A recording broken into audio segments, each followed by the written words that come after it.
محرم کے حوالے سے ایک بات کر لوں. یہ 10 محرم کا روزہ, رسول اللہ صلی اللہ علیہ وسلم نے ارشاد فرمایا کہ عاشورہ کا روزہ مجھے اللہ کی رحمت سے امید ہے کہ 1 سال کے گناہوں کا کفارہ ہے. تو بڑی فضیلت ہے. رمضان کے بعد سب سے زیادہ فضیلت عاشورہ کے روزے کی ہے, 10 محرم کا روزہ. سمجھ رہے ہیں؟ محرم میں ہمیں شریعت نے کیا کرنے کا حکم دیا ہے, اسلام کیا کہتا ہے؟ پہلی بات, اسلام یہ کہتا ہے کہ محرم میں روزے رکھنا دوسرے مہینوں کی نسبت زیادہ ثواب ہے. رمضان کے بعد تو زیادہ سے زیادہ روزے رکھیں, اور اسپیشلی 10 محرم کا روزہ 1 سال کے گناہوں کا کفارہ ہے, یہ اور زیادہ ثواب ہے. پورے محرم نہیں رکھے جاتے تو کیا کرنا ہے, 10 محرم کا رکھنا ہے. حدیث میں آتا ہے کہ آپ نے حکم دیا 2 روزے ملا کے رکھو, کیونکہ یہودی جو تھے وہ 1 روزہ رکھتے تھے, صحیح ہے نا. تو یہودیوں سے مشابہت سے بچنے کے لیے ہمیں حکم دیا کہ اس کے ساتھ ایک اور روزہ ملائیں. تو علماء یہ کہتے ہیں کہ آج کل یہودی 10 محرم کا روزہ نہیں رکھتے, تو اب مشابہت ختم ہو گئی ہے. تو اگر کوئی 9, 10 یا 10, 11 کا رکھ لے تو اچھی بات ہے, نہیں تو صرف 10 محرم کا بھی رکھ لے تو بھی انشاءاللہ پورا ثواب ملے گا, کیونکہ اب اس میں مشابہت رہی نہیں ہے. سمجھ رہے ہیں کہ نہیں سمجھ رہے؟ یہ کرنے کا کام ہے. دوسرا کام, محرم میں گناہ دوسرے مہینوں کی نسبت زیادہ, اس کی قباحت زیادہ بڑھ جاتی ہے, کیونکہ 4 مہینے محترم ہیں, شوال, ذیقعدہ, ذیقعدہ, ذی الحجہ, محرم اور رجب. یہ 4 مہینے جو ہیں اسلام میں اشہر حرم کہلاتے ہیں. قرآن کہہ رہا ہے فلا تظلموا فیہن انفسکم, ان میں اپنی جانوں پہ ظلم مت کرو. یہ ماتم کرنا بھی تو ظلم ہے نا اپنی جان پہ. تو اللہ نے فرمایا ان 4 مہینوں میں اپنی جان پہ ظلم مت کرو. کسی بھی طرح سے ظلم ہو, جسمانی ظلم ہو, روحانی ظلم ہو. جسمانی ظلم ماتم کر کے بھی ہو سکتا ہے, اور انگاروں پہ چل کے بھی ہو سکتا ہے, اپنے آپ کو پیٹ کے بھی ہو سکتا ہے. روحانی ظلم کیا ہے؟ گناہ کر کا. تو نہ گناہ کرنے کی اجازت, نہ کسی اور طرح سے. عام مہینوں میں بھی ظلم کی اجازت نہیں ہے, نہ اپنے اوپر اور نہ کسی اور پر. تو ان 4 مہینوں میں ظلم کی نوعیت بڑھ جاتی ہے. سمجھ رہے ہیں؟ یہ ایک محرم کی فضیلت ہے اسلام میں. اور تیسری فضیلت جو محرم کی, جو بعض روایات سے ثابت ہے, یعنی جو فضیلت تو نہیں کہیں گے اس کو, جو محرم میں کرنے کا کام ہے, وہ بعض حدیث میں آتا ہے کہ آپ صلی اللہ علیہ وسلم نے ارشاد فرمایا کہ عاشورہ کے دن اپنے اہل و عیال پر دسترخوان کو وسعت دو, اس سے رزق میں برکت ہوتی ہے. لیکن یہ جو حدیث ہے یہ ضعیف ہے, سند کے لحاظ سے پاورفل اور مضبوط نہیں ہے. بعض علماء نے کہا کہ اس کثرت طرق کی وجہ سے حسن کے درجے کو پہنچ گئی ہے. ہمارے ہی بعض اکابر علماء کی رائے ہے, علماء جو بر صغیر کے علماء, بڑے بڑے علماء ہیں, میں نام نہیں ذکر کرتا لیکن بہت بڑی اپر لیول کے علماء ہیں, ان کی رائے یہ ہے کہ یہ ضعیف, اتنی ضعیف نہیں ہے کہ بالکل ہی مسترد کر دی جائے, ٹھیک ہے نا, اور تعدد طرق کی وجہ سے درجہ حسن کو پہنچ گئی ہے. علامہ ابن تیمیہ رحمہ اللہ تعالی, جن کو سعودی عرب میں بہت فالو کیا جاتا ہے, ان کی رائے اور سلفی علماء کی رائے, جو سعودی عرب کے العثیمین, بن باز وغیرہ تھے, ان کی رائے یہ کہ یہ حدیث بالکل صحیح نہیں ہے, اور اس کی کوئی حیثیت نہیں ہے کہ دسترخوان کو وسیع کیا جائے اور عاشورہ کے دن کھانا کھلایا جائے. سمجھ رہے کہ نہیں سمجھ رہے؟ لیکن جو دوسری طرف معتدل علماء, معتدل سے مراد میں ان کو برا نہیں کہہ رہا, لیکن وہ انہوں نے حدیث کی جو, اب اگر آپ سندوں کی تحقیق کریں گے تو اس کو بالکل من گھڑت قرار دینا درست نہیں ہے. اگر سندوں کی تحقیق کریں گے تو ایسا معلوم ہوتا ہے کہ علامہ ابن تیمیہ رحمہ اللہ تعالی, جو ہمارے لیے قابل احترام ہے, انہوں نے اس حدیث کو رد کرنے میں تھوڑا مبالغہ سے کام لیا, غلو کیا ہے. ایسا نہیں ہے کہ بالکل ہی اس کی کوئی ویلیو نہیں ہے. تو ضعیف روایتیں ہیں لیکن کثرت طرق کی وجہ سے درجہ حسن کو پہنچ گئی ہیں. سمجھ رہے کہ نہیں سمجھ رہے؟ اس وجہ سے بعض علماء کی رائے, بلکہ جمہور کی رائے یہی ہے کہ محرم میں اگر کوئی اپنے بچوں کو جمع کر کے اچھا کھانا کھلا دیتا ہے 10 محرم کو, اور یہ حلیم شاید یہیں سے نکلا ہے, شاید یہیں سے نکلا ہے کہ یوں وہ اچھا کھانا ہو جائے گا, تو وہ کہتے ہیں کوئی حرج نہیں ہے. لیکن ایک بات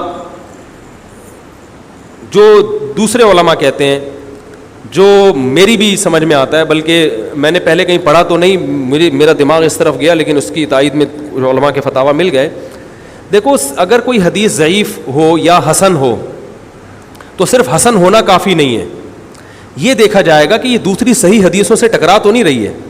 یہ بھی ایک فقہ کا اصول ہے کہ اگر ایک کمزور چیز ہے لیکن وہ طاقتور دلیل سے ٹکرا رہی ہے تو پھر اس کمزور چیز کو بالکل رد کیا جائے گا.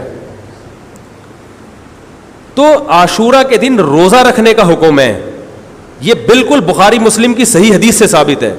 اور جو کھانا کھلانے والی روایت ہے وہ اس ٹکر کی نہیں, اس کو تو ابن تیمیہ جیسے محقق نے بالکل ہی کالعدم قرار دے دیا, بعض عرب علماء نے بھی بالکل کالعدم قرار دے دیا, اگرچہ ہماری رائے ہے کہ بالکل کالعدم نہیں ہے, لیکن بہرحال اس میں محدثین کا بڑا اختلاف ہوا ہے.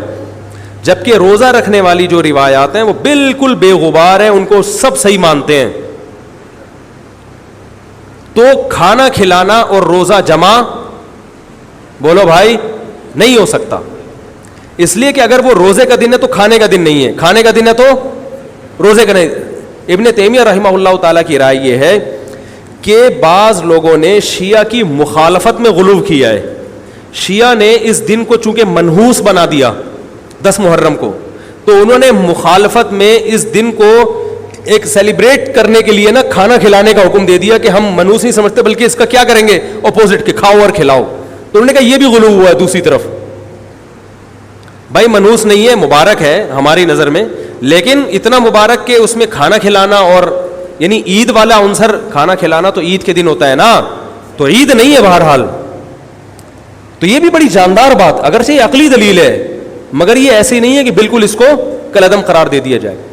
تو اب علماء نے دونوں حدیثوں کو تطبیق کی کوشش کی علماء نے کہ بھئی کھانا بھی کھلاؤ اور روزہ بھی رکھو, افطاری میں کھلا دو, سحری اور افطاری میں. تو بات یہ ہے کہ افطاری میں اگر آپ کھلائیں گے تو وہ 11 محرم شروع ہو چکی ہوگی, وہ 10 محرم بولو بھائی نہیں رہے گی.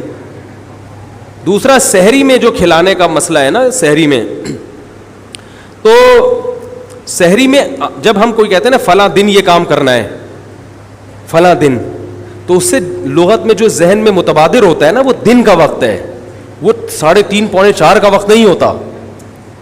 یہی وجہ ہے کہ جو لوگ اس حدیث پر عمل کرتے ہیں عاشورہ والی, وہ دن میں کھانا کھلاتے ہیں, دوپہر کے ٹائم لنچ کرتے ہیں. وہ افطاری میں تو ویسے ہی دسترخوان وسیع ہوتا ہے بھوک کی وجہ سے. ارے بابا وہ تو ویسے ہی بچوں کو جب روزہ رکھا ہوا ہے تو اچھا کھلاؤ, سحری اچھی کراؤ, اور افطاری وہ تو ویسے ہی بھوک کی وجہ سے رمضان میں دیکھو نا کیسے کھلے دسترخوان ہوتے ہیں. تو میں نے بڑی کوشش کی دونوں حدیثوں کو جمع کریں, لیکن تکلف کے بغیر یہ ممکن نہیں ہے. تو فقہ کا ایک اصول ہے کہ جب کوئی بے غبار صحیح حدیث ہوتی ہے اور اس سے ایک اصول ثابت ہو رہا ہے, تو اس کے مقابلے میں اگر کمزور روایت آئے گی جو اس سے ٹکرا رہی ہوگی, تو اس کمزور روایت کو اگرچہ وہ موضوع من گھڑت نہیں ہے لیکن اس کمزور کو اس صحیح حدیث کی مخالفت کی وجہ سے بولو بھائی رد کر دیا جائے. اس لیے میرا نالائق کا موقف یہ ہے, میں بہت نالائق ہوں, میں اتنی بڑی بڑی باتیں کرتا نہیں ہوں, لیکن ساڑی عقلچ یہ چیز آندھی نہیں ہے کہ بھائی جو روزے کا دن ہے وہ بھوکے پیاسے رہنے کا دن ہے, وہ کھانے کھلانے کا نہیں ہے. افطاری میں تو ویسے ہی کھاؤ بھی کھلاؤ بھی. تو اور اس کا نقصان یہ بھی ہوتا ہے کہ لوگوں نے اس کھانا کھلانے کے چکر میں روزے چھوڑ دیے ہیں.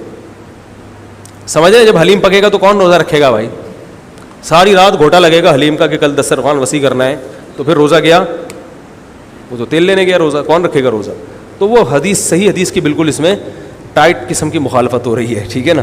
تو نالائق کی رائے, پھر بھی اگر کوئی دوسرے علماء کی رائے کو فالو کرتا ہے تو وہ کھائے بھی کھلائے بھی. میں کہتا ہوں جو مضبوط چیز ہے اس کو لینا چاہیے, جو کمزور چیز ہے اس کو چھوڑ دینا چاہیے. ہمارے حضرت مفتی رشید احمد صاحب رحمہ اللہ ایک بات کہتے تھے کہ جہاں کھانا کھلانے کی حدیث آئے گی نا وہاں مسلمان اس کو لے ہی لے گا. کھانے پینے کی جہاں بات آئے گی مسلمان کیا کرتا ہے, وہ کہتا ہے بھائی یہ صحیح ہے, یہ بالکل صحیح حدیث ہے, ٹھیک ہے نا. وہ کیا کرتا ہے, جن علماء کی تحقیق ہے وہ تو تحقیق سے کہہ رہے ہیں, لیکن عام پبلک کی عادت یہ ہوتی ہے کہ فتویٰ بھی اسی کا فالو کریں گے جہاں کھلانے کا تذکرہ آ رہا ہو. تو اب ہمارے کہتے ہیں جہاں کھانا کھلانے کی بات آئی مسلمان کہتا ہے بس یہ بالکل صحیح بخاری کی طرز پر ہی, بخاری کی شرط پر ہی حدیث. تو بھائی بھوکا رہنا عبادت ہے, بھوکا رہنا سنت ہے. بچوں کو تو ویسے ہی کھلاؤ عاشورہ ہو یا نہیں ہو, اور سحری افطاری کرا دو, اچھی سی روزہ رکھواؤ, اور جو بالکل چھوٹے بچے ہیں وہ تو ویسے ہی کھاتے ہیں. تو اس لیے, اور پھر اس کا نقصان کیا ہو رہا ہے, حلیم کے گھوٹے لگ رہے ہیں پوری پوری رات بیٹھ کے, اس کے الگ نقصانات ہیں, سبیلیں لگ رہی ہیں. حضرت حسین رضی اللہ تعالیٰ عنہ تو کربلا میں شدید گرمی میں بھوکے اور پیاسے اپنی جان دیتے ہیں، اور یہاں ہم کیا کر رہے ہیں؟ کھانا کھا رہے ہیں، دیگیں پکا رہے ہیں، شربت پی رہے ہیں. تو یہ بات عقل میں آنے والی نہیں ہے.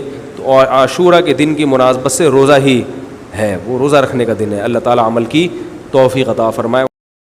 مرکز دین و ایمان، مرکز دین و ایمان، مرکز دین و ایمان، مرکز دین و ایمان.